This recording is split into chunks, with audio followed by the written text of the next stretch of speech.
한국은 워낙 신용카드 결제가 잘 되고 있어서 불편함을 느끼지 못하고 있지만 신용카드 보급률이 적은 중국이나 동남아 같은 해외에서는 QR코드를 읽어서 결제하는 방식이 선호되고 있는데요.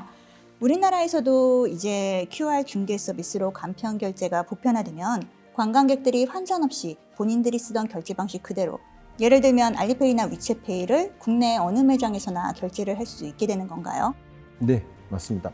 근데 일단 지금도 알리페이나 위챗페이는 한국에서 결제가 되고 있습니다. 근데 이제 우리가 알고 있는 것처럼 그 해외에도 간편 결제 업체가 굉장히 많습니다. 베트남의 모모페이, 싱가포르의 그랩페이, 말레이시아의 고페이, 그다음 또 일본의 페이페이도 있고, 아니면 라인페이가 일본에서 또 페이페이와 경쟁을 하면서도 또 한국에서는 또 네이버페이처럼 쓰이기도 하고, 각 나라마다 페이가 굉장히 많습니다. 처음에 저희가 이 중개 서비스를 결제원 쪽에도 요청드렸을 때 국내에 있던 로컬페이만 보시면 안 된다. 반드시 코로나 이후에 하늘길이 열리고 1750만 명이 2019년 한 해 동안 왔던 이분들이 한국에 다시 오셨을 때 이분들 모바일에 있는 그분들이 자국 내에 썼던 페이 그대로도 중개 서비스가 저는 가능하다라고 생각했었던 부분이었고요. 만약에 결제원 쪽에서 이 중개 서비스가 해외 페이사까지 된다 그러면은 대부분 위챗이나 알리페이 같은 경우는 3자 중개 방식으로 가맹점 지원을 받습니다. 3자 중개 방식이란 게 그분들조차도 가맹점이 많지는 않아요. 본인들이 갖고 있는 한정된 가맹점, 핫플레이스라든가 명동, 특히 사람이 많이 다니는 일부에서 위챗 알리페이 가맹점을 열어주는데, 만약에 해외 페이사들이 간편결제 중개 서비스 참여하게 되면은 아까 말씀드렸던 택시 또는 리테일, 어떤 F&B처럼 저희가 앞으로 저변을 확대하는 그런 가맹점에서 양질의 가맹점 서비스를 받을 수 있다는 겁니다. 네, 제가 좀 첨언을 하면은요, 지금 우리가 국내뿐만 아니라 해외에도 이제 타겟을 해서 크로스보더 결제가 가능한 그런 시스템을 구상하고 있는데요. 당연히 국내 같은 경우는 우리 자영업자들에 대한 수수료 문제, 여러 페이가 통합적으로 결제되는 부분에 대해서 가장 큰 신경을 쓰고 있는데, 지금 박 대표가 이야기했던 TD에 대한 수익성, 이런 문제를 일단 처음에는 해외 결제를 국내에 이제 풀어주는 그런 형태에서 좀 생각을 하고 있습니다. 여러 번 이제 강조를 했지만 해외 유저가 우리나라에 왔을 때 전국의 많은 관광지에서 그대로 자신의 페이를 쓸 수 있고, 또한 가맹점 입장에서는 원래는 위챗이나 이런 걸 못 받아서 가맹점으로 그 손님을 이끌지 못했던 그분들에게 저희는 저희 중개 서비스를 받아들이는 어떤 페이사들에게 홍보의 채널을 열어줄 수가 있습니다. 그 홍보의 채널을 열어줘서 기존엔 없었던 매출이 추가로 생긴다. 그렇게 되면 아마 우리 가맹점 자영업자 분들께서도 우리한테 수수료 좀 주지 않을까? 이런 즐거운 상상을 좀 하고 있습니다.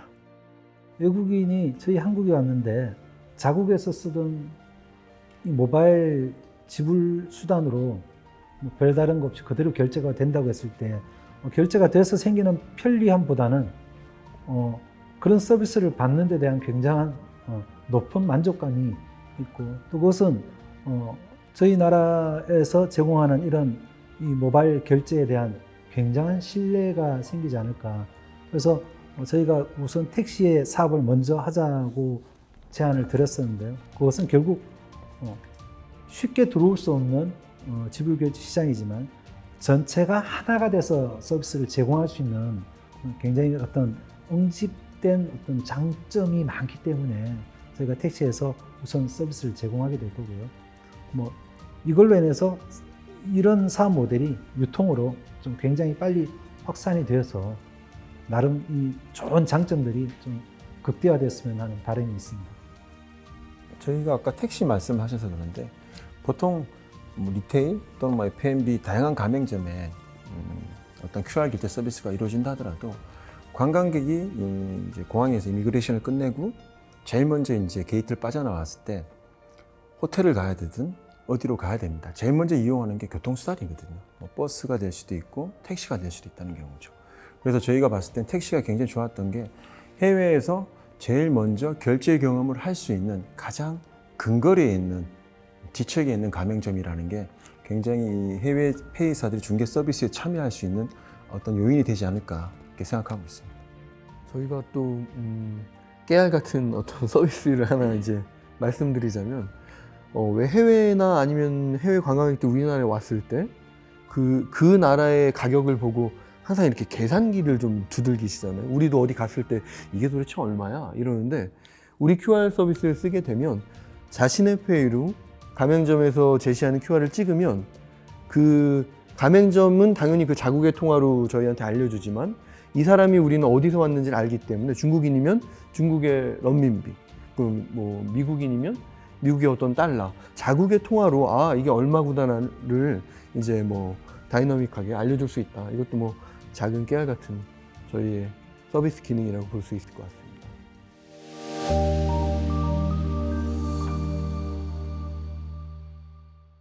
해외 관광객들이 본인들이 쓰던 페이를 그대로 쓸 수만 있다면 그들에게 아주 신선하고 혁신적인 결제 경험과 또 한국의 브랜드 이미지 또한 높아질 수 있는 일석이조의 홍보 효과까지 누릴 수 있을 것 같은데요.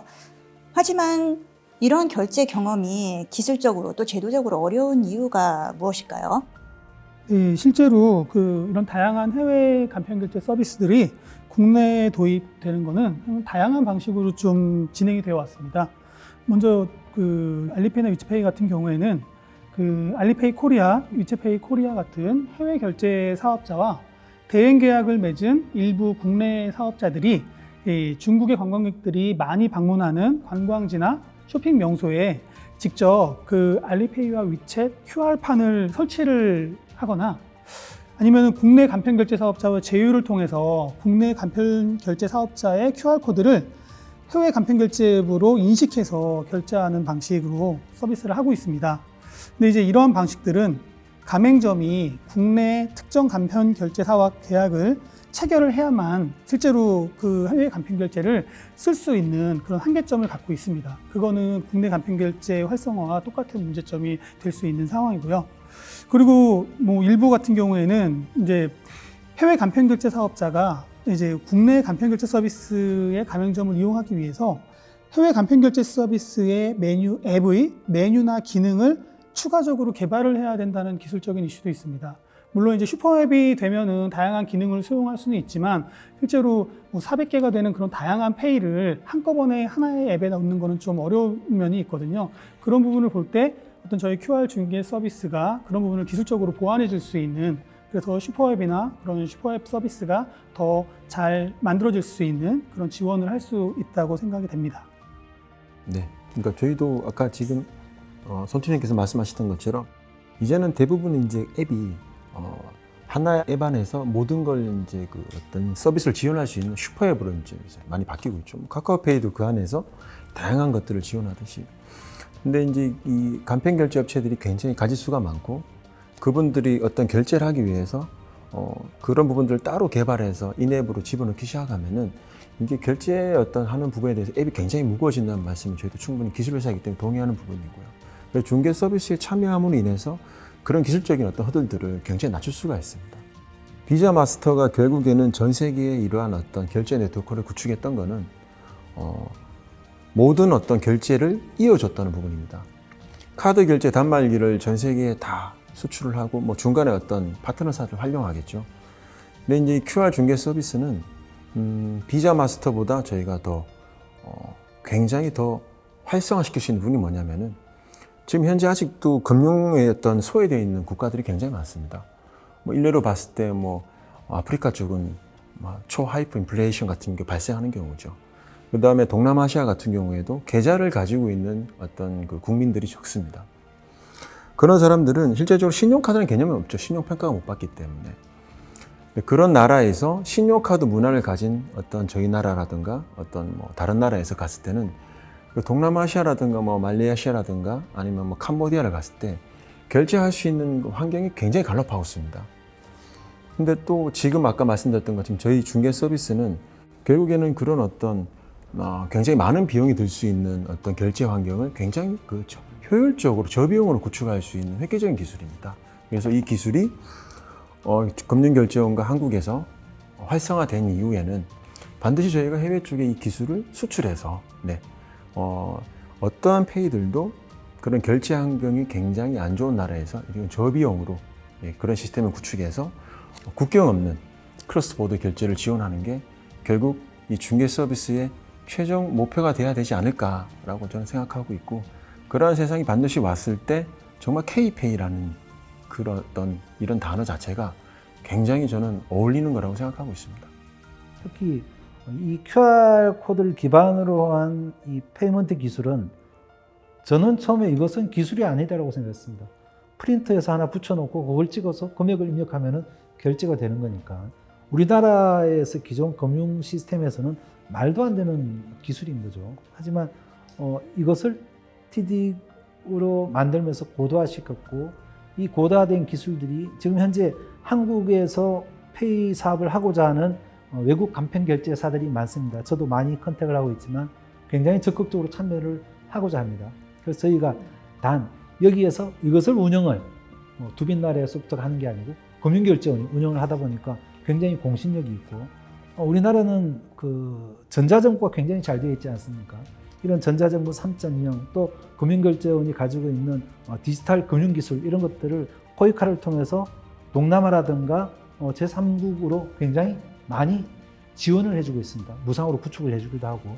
그래서 저희들이 이번에 한국에서 국내에서 만드는 이 TD 기반한 집단 가맹점, 뭐 여러 가지 용어들이 생기겠지만 이런 것들로 인해서 완전히 새로운 형태의 핀테크가 만들어지고, 이 핀테크들이 국내뿐만이 아니라 외국에서 들어오는 외국인들이 아니고 실제 그 나라에서 현지에서도 적용할 수 있게, 또 다양한 형태로 그것들을 가볍게 전수할 수 있는 그런 또 힘을 금융결제는 충분히 가지고 계시기 때문에 확대시키고 글로벌화시키고, 저희들이 스스로 이것이 K페이다라고 얘기할 수 있는 그런 때가 곧 오지 않을까, 그렇게 저는 생각합니다.